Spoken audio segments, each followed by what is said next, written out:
간증이나 특송 하실 분 계신가요? 2023년 간증하실 시간이 거의 없습니다.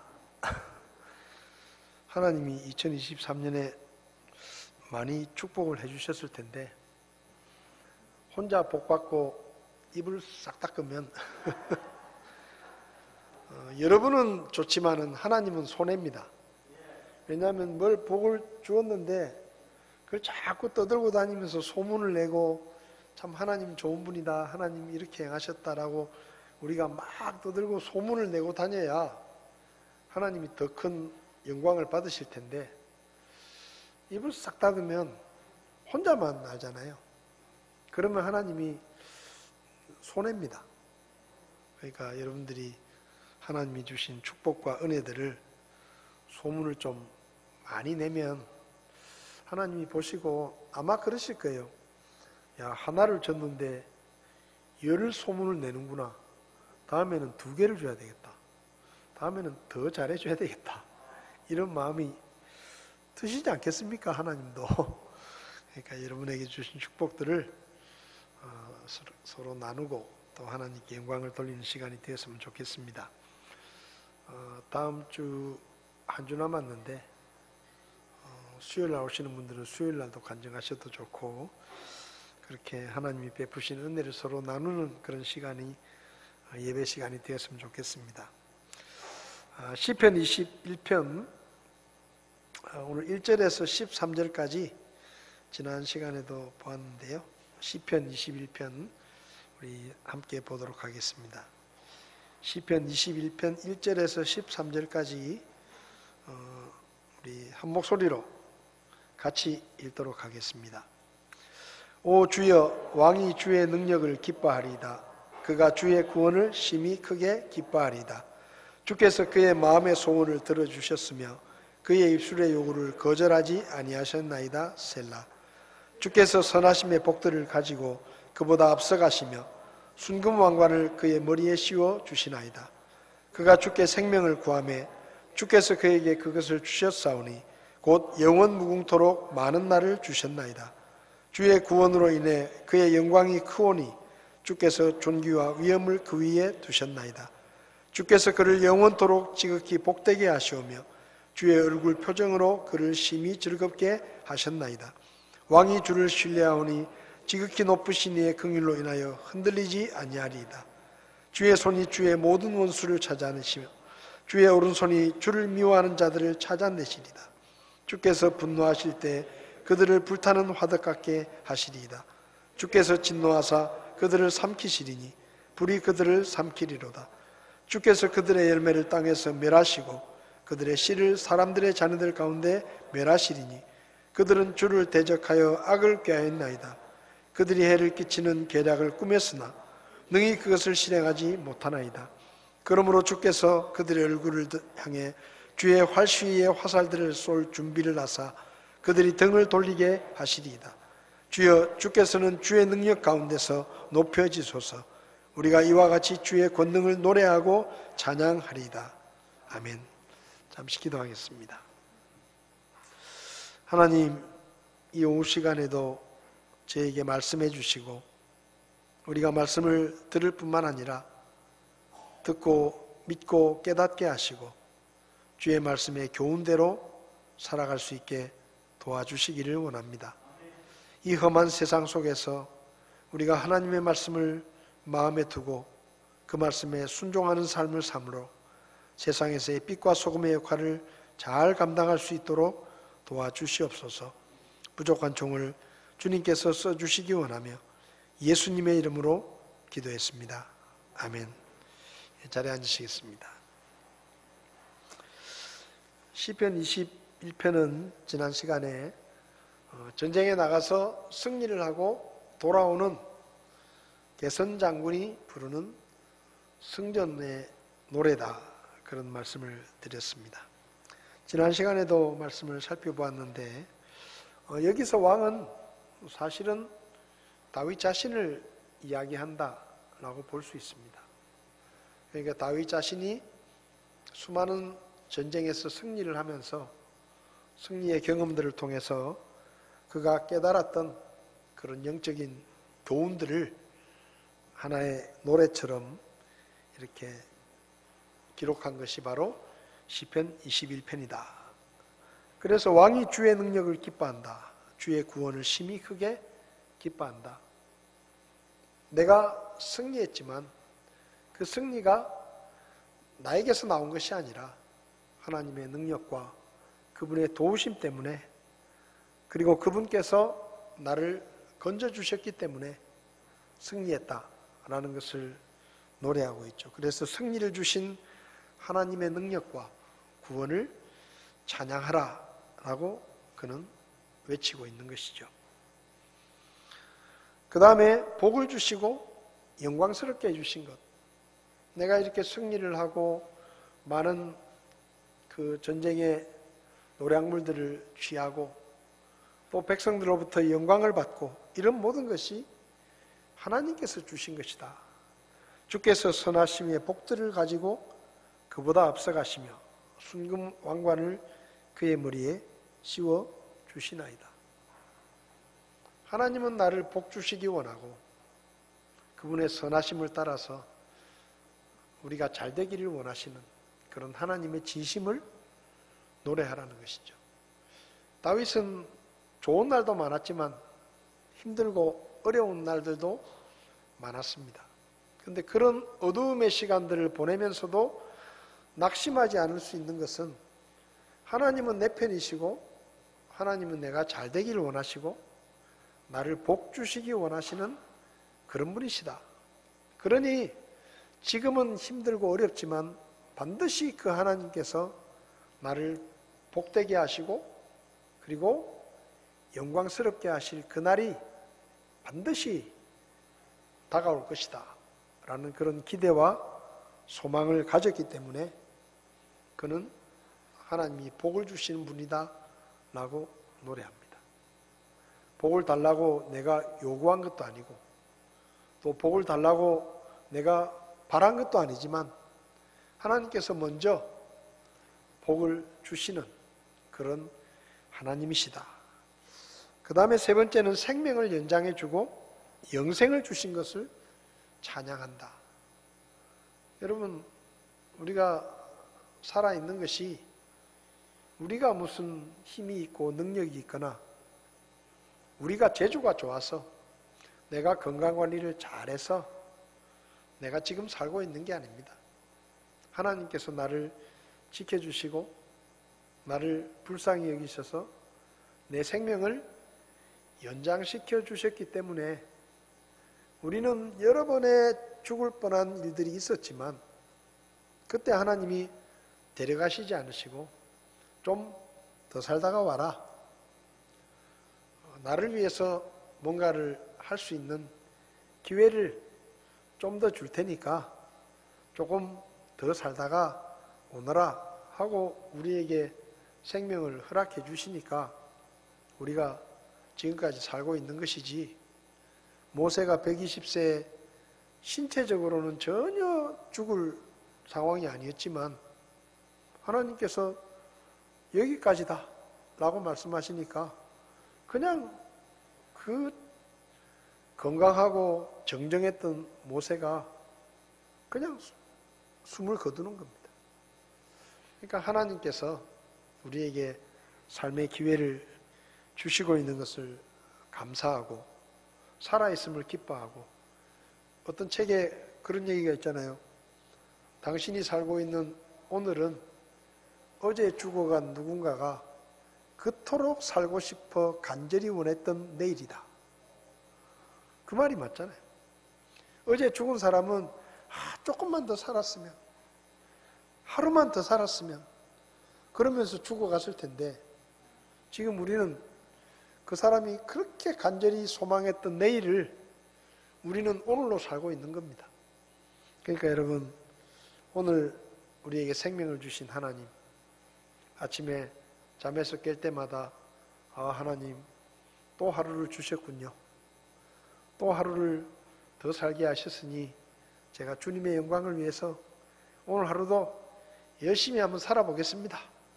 그런 마음으로 우리의 삶을 살아갈 수 있기를 바랍니다. 그리고 네 번째는 영광스럽고 존귀한 존재로 만들어주신 것을 찬양합니다. 5절을 보면 주의 구원으로 인해 그의 영광이 크오니 주께서 존귀와 위엄을 그 위에 두셨나이다. 여러분, 다윗은 아주 하찮은 시골 출신입니다. 베들레헴 촌동네에서 태어나가지고, 그것도 형제들이 많아가지고 막내로 형들에게 별로 인정도 받지 못하고 아버지도 별로 중요하게 여기지 않았던, 그러니까 사무엘이 이새에게 아들들을 다 모아라, 내가 중요한 일을 하겠다라고 했을 때 다윗은 양을 치고 있었습니다. 그러니까 뭐 다른 사람에게 좀 부탁을 하고 막내까지 다 불러가지고 여기 우리 아들들이 이렇게 있습니다, 이래야 되는데 다윗은 쏙 빼놓고 나머지 자기 형들만 다 모아놓고 사무엘을 만나게 한 거예요. 그러니까 사무엘이 그 형들 중에 아무도 하나님이 말씀하시는 분이 없으니까 아들이 더 없냐? 이게 다냐? 물어보니까 그때야 비로소 막내가 하나 있는데 지금 저 양을 치고 있습니다. 그러니까 이게 아버지가, 여러분, 사무엘이면요, 우리식으로 말하면 우리 집에 대통령이 오는 겁니다. 그 아들들을 보고 싶어서 온다는데 아버지가요, 막내라도 뭐 다른 사람한테 그 돈을 주고 양을 치는 일을 부탁을 하더라도 막내까지 다 보여주고 싶은 게 아버지 마음 아니겠어요? 영광스러운 일이잖아요. 근데 아버지도 얼마나 다윗을 하찮게 여겼는가 하면, 야, 가서 양이나 쳐라, 너는 볼 일 없다. 그 양 치고 있었어요. 그리고 형들이 전쟁터에 나갔을 때도 그 막내를 심부름을 보냅니다.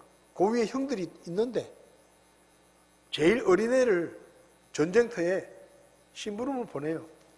그게 어떻게 보면 아버지 입장에서는 다윗을 그만큼 이렇게 하찮게 본 거예요. 그런데 그 시골 출신의 다윗이 이스라엘의 왕이 됩니다. 그것도 이스라엘의 제일 좋은 시기에 통일 왕국의 왕이 돼가지고 나라를 태평성대로 이끌고 하나님 앞에 귀하게 쓰임받는 믿음의 조상이 돼가지고 예수님의 족보에 제일 먼저 나오는 게 뭡니까? 아브라함과 다윗의 자손 예수 그리스도. 기가 막히잖아요. 그 시골 촌놈이 예수님의 조상으로 이름이 딱 나오는 겁니다. 이게 하나님의 은혜다 하는 것을 다윗은 이야기하는 겁니다. 여러분, 사람의 가치를 돈으로 따지면 혹시 얼마나 되는지 아세요?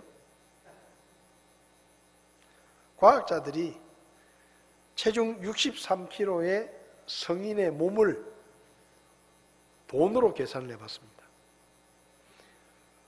사람 몸에 있는 이 지방분을 가지고 7개의 비누를 만들 수 있다 그래요. 비누 7개를 만들 수 있는 지방분이 있고, 그리고 사람 몸에서 인이라는 물질이 나오는데 성냥개비를 2200개 만들 수 있는, 성냥개비 머리에 이렇게 거기 일부 인이 들어가 가지고 불이 붙거든요. 그러니까 성냥개비를 2200개 정도를 만들 수 있는 인이 사람 몸에 있대요. 철분이 있는데 사람 몸에 있는 철을 다 모으면 7.6cm 정도의 못을 하나 만들 수 있다고 합니다. 그러니까 못 하나 만들 수 있는 철분이 우리 몸에 있어요. 근데 이게 부족하면요, 빈혈이 돼요.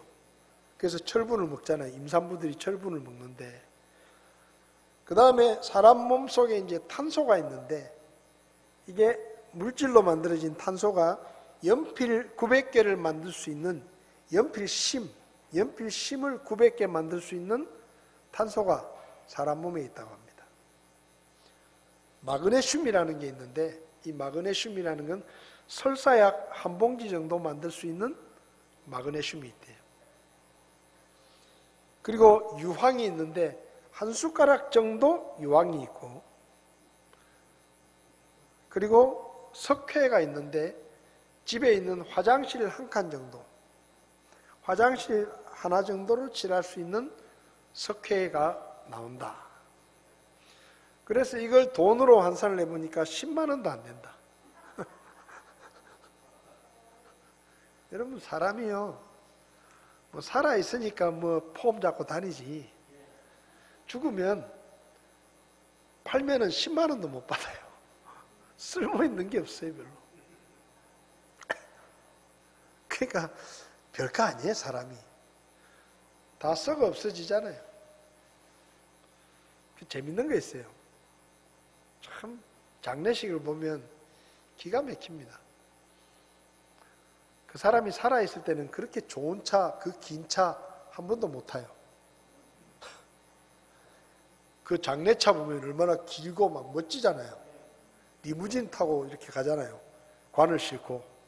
근데 살아있을 때는 그런 차가 있는지도 모르고 살고, 죽어야 그 차를 타요.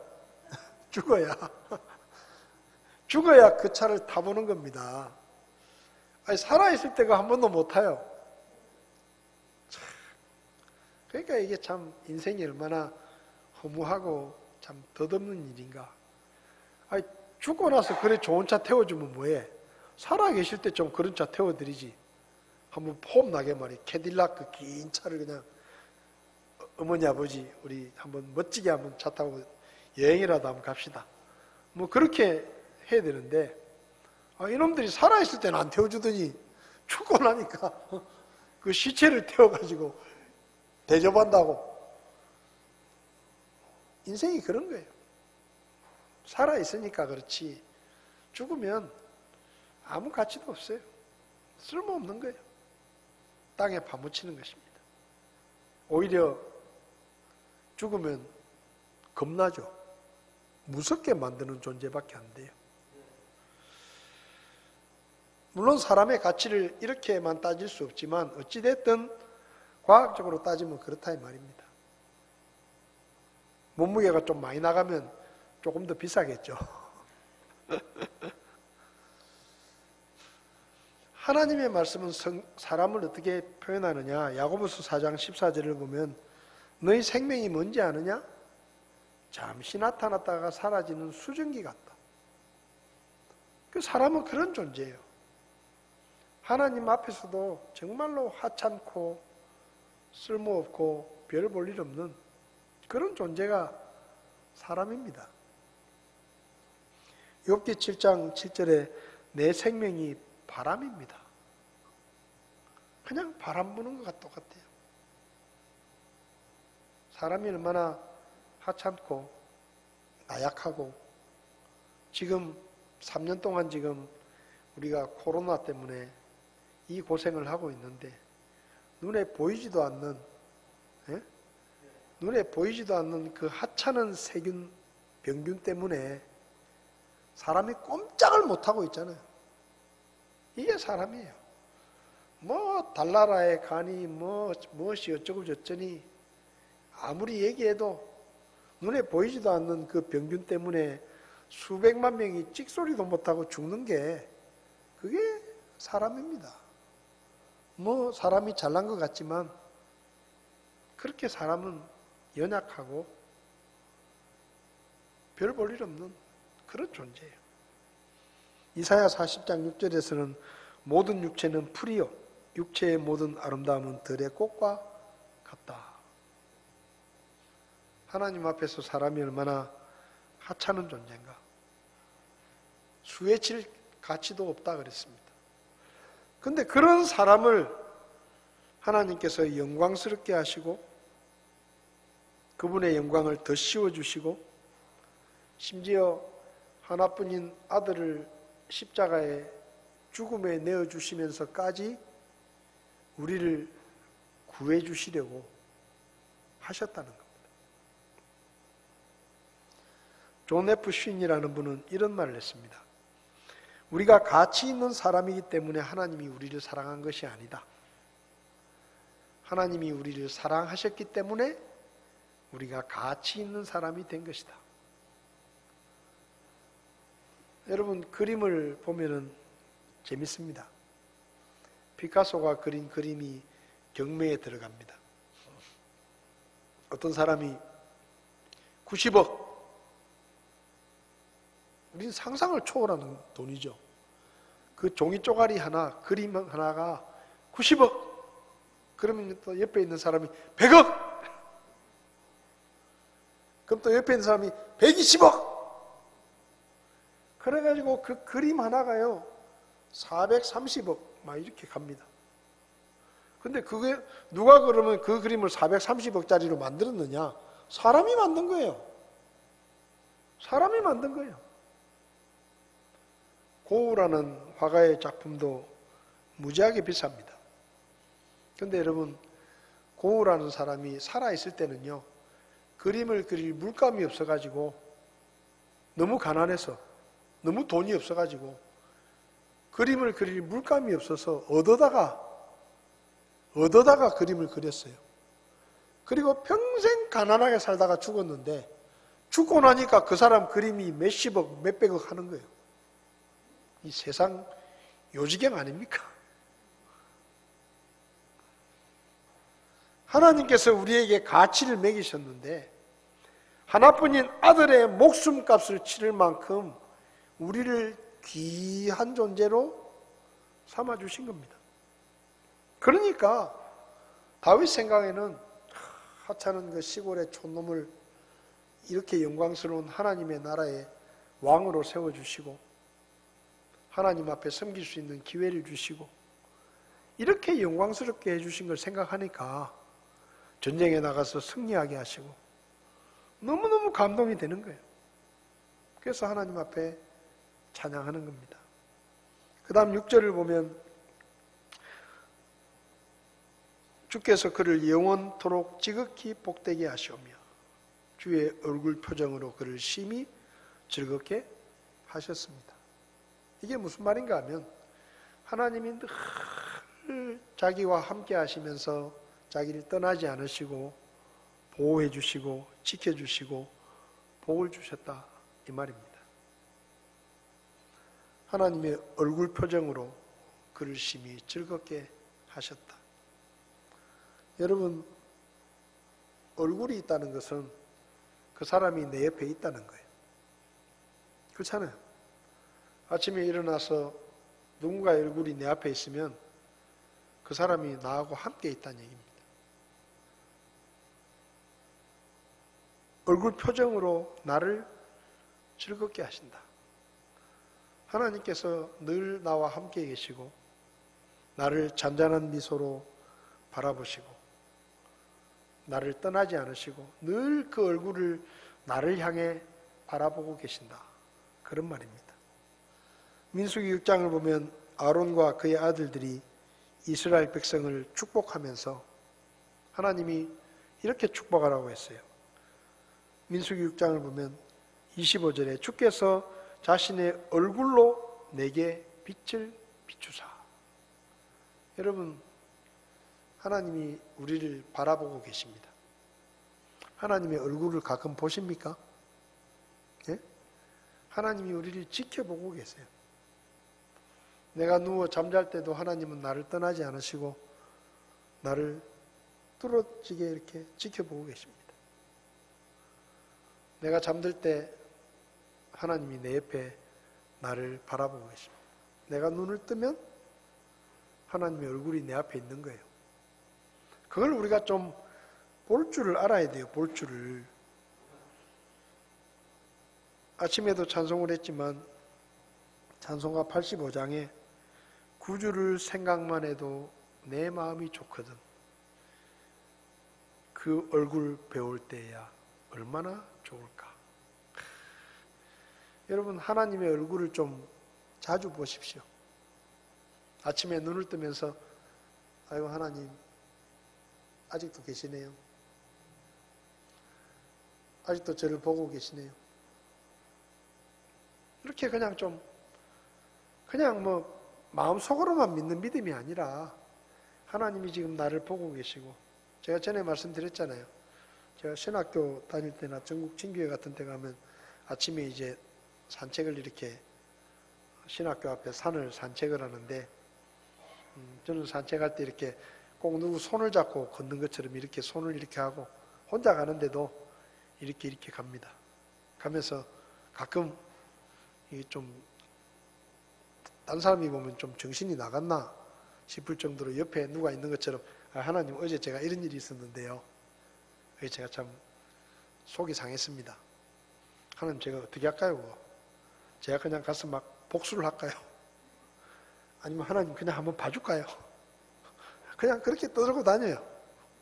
하나님 제가 내일 시험 있는데 공부를 제가 많이 못했는데 하나님 좀 공방에 잘 생각나게 해달라고 부탁 좀 합니다. 그리고 그냥 그러고 한 30분 산을 산책을 다닙니다. 근데 그렇게 하면요 얼마나 기분이 좋은지 몰라요. 참 마음이 기뻐지고 하나님 손잡고 내가 같이 걷는다 그런 생각을 하면 그렇게 한 바퀴 이렇게 한 30분 막 이야기하고 이렇게 하면서 그게 이를테면 기도죠. 기도. 내가 기도하는 것을 그냥 손 모으고 하는 게 아니고 그냥 하나님 내 손잡고 같이 걸으신다 생각하면서 그렇게 제 나름대로 그렇게 하는 거예요. 이렇게. 여러분도 한번 해보십시오. 한번 해보세요. 재밌어요. 손을 이렇게 딱 잡고 또 사람 많은 데 가가지고 괜히 그렇게 하다가 경찰에 신고합니다. 저 이상한 사람 나타났다고 혼자서 뭐 쭈글쭈글하고 뭐 옆에 아무도 없는데 계속 뭐 떠들고 다닌다고 저 정신병자 아닌지 모르겠다고 신고할지 모르니까 사람 많은 데서는 하지 말고 가끔 뭐 산에 간다든지 이렇게 그냥 한번 해보세요. 재밌어요. 주님을 생각만 해도 마음이 좋은데 그분의 얼굴을 직접 본다고 하면 얼마나 좋겠느냐. 여러분 다윗이 제일 두려워한 게 뭔지 아십니까? 다윗이 그의 평생에 제일 두려워한 게 뭔가 하면요. 시편 13편 1절에 이렇게 말합니다. 오 주여 어느 때까지 나를 잊으려 하시나이까? 영원히 잊으려 하시나이까? 주의 얼굴을 어느 때까지 내게 숨기려 하시나이까? 다윗이 제일 두려워한 게 뭔가 하면 하나님께서 그 얼굴을 숨기실까 봐. 하나님의 얼굴이 어느 날부터 보이지 않을까 봐. 내가 다른 건 다 견딜 수 있다. 원수들이 나를 억울하게 대하고 나를 죽이려고 쫓아오고 나를 해치려고 하고 내가 광야를 떠돌고 목숨의 위협을 받으면서 유리방황하고 그렇게 비참하게 살아도 그래도 그거는 견딜 수가 있는데 내가 어느 날 눈을 떴을 때 주님의 얼굴이 보이지 않고 주의 얼굴을 숨기셨을 때 그게 제일 두려운 거예요. 시편 27편 9절에서도 주의 얼굴을 내게서 멀리 숨기지 마시고 하나님의 얼굴을 저에게서 숨기지 마십시오. 분노하사 주의 종을 버리지 마소서. 이게 제일 두려운 거예요, 다윗.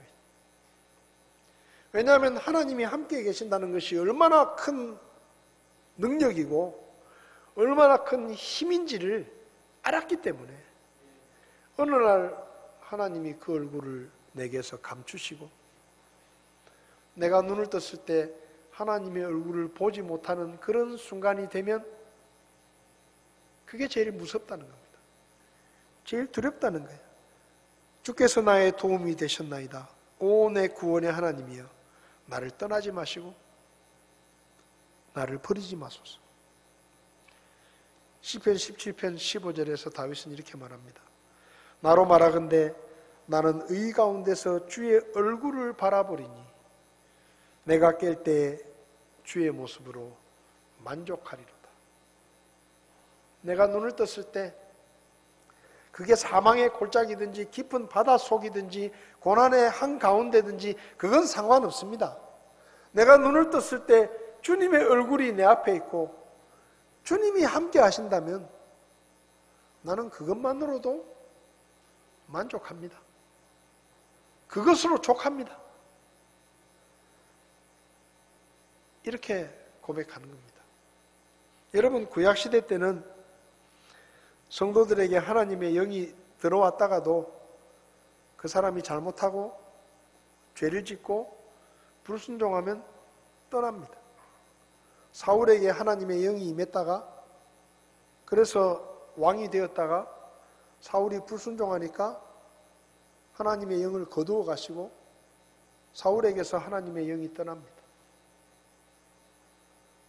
다윗은 그게 두려웠어요. 자기에게 하나님의 영을 주셨는데 자기가 죄를 짓고 자기가 부족하고 그래서 하나님이 혹시 나를 버리지 않을까. 왕이 주의 말씀을 버렸으므로 주께서도 왕을 버리셨습니다. 사울에게 그랬잖아요. 다윗은 그게 두려운 겁니다. 그게 하나님의 얼굴이 떠나는 거예요. 근데 여러분, 우리는 정말 복받은 사람들이에요. 하나님의 영이 한번 들어오셨잖아요. 우리가 예수님을 믿을 때 우리 안에 하나님의 성령 하나님이 들어오셨습니다. 근데요, 구약시대 때 그 대단했던 믿음의 조상들도 하나님의 영을 영원히 모시지 못했는데 우리 안에 들어오신 하나님의 영은 안 떠나요. 우리가 만신창이가 되고 우리가 더러워지고 우리가 정말로 하나님 보시기에 형편없는 모습이 돼도 우리 안에 계신 성령 하나님은 안 떠나십니다. 우리를 버리지 아니하십니다. 그렇게 약속하셨어요. 주의 성령이 우리 안에 들어오시면 그분께서 너희 안에 거하시고 영원히 함께 하신다. 이게 대단한 거예요. 아브라함 부러워할 필요가 없습니다. 모세, 다윗, 구약 성경에 나오는 그 누구도 우리는 부러워할 필요가 없어요. 왜? 우리는 그 사람들보다 훨씬 더 큰 복을 받은 사람들이에요. 우리 안에 계신 성령님은 절대로 우리를 안 떠납니다. 우리를 버리지 않아요. 우리가 눈을 떴을 때 우리 눈앞에서 주의 얼굴이 사라지는 일은 없다 이 말입니다. 버리지 않는다 그러셨어요. 영원히 함께 하신다. 그래서 우리는 영원히 하나님의 얼굴을 바라볼 수 있어요. 하나님의 얼굴은 항상 우리를 향해 있습니다. 미소 짓는 얼굴로 우리를 보고 계십니다. 우리가 즐겨 부르는 찬송 중에 나의 등 뒤에서라는 복음성가가 있는데 거기 이런 가사가 있습니다.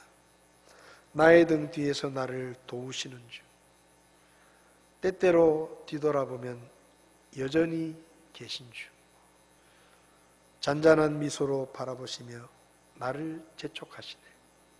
일어나 걸어라, 내가 새 힘을 주리니. 일어나 걸어라. 우리 이 찬송 한번 불러보겠습니다. 주님이 떠나신 것 같고 내가 혼자 사는 것 같고 내 집에 아무도 없고 외로운 밤에 혼자 있을 때 다 떠났구나. 그럴 때 뒤돌아보면 주님이 잔잔한 미소로 바라보시면서 나 여기 있어. 나 여기 있다. 네 친구가, 네 자식들이, 남편이, 아내가, 네가 의지했던 사람들이 다 떠나도 나는 널 떠나지 않는다. 아직 여기 있다. 내가 너를 지켜보고 있다. 걱정하지 마라. 주님께서 우리에게 그렇게 말씀하십니다. 우리 나의 등 뒤에서 우리 이 찬송 한번 하고 기도하고 예배를 마치겠습니다.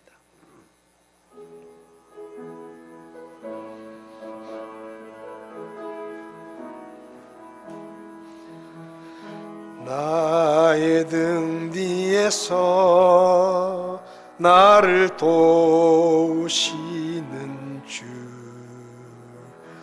나의 인생 길에서 지치고 고나여 매일처럼 주저앉고 싶을 때 나를 주시네.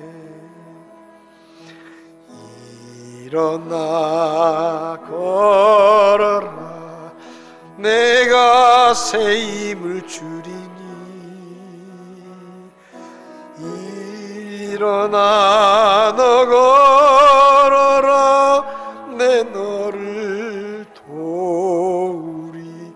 나의 등 뒤에서 나의 등 뒤에서 나를 도우시는 주. 평안히 길을 갈 때 보이지 않아도 지치고 고나여 넘어질 때며 다가와 손 내미시네. 일어나 걸어라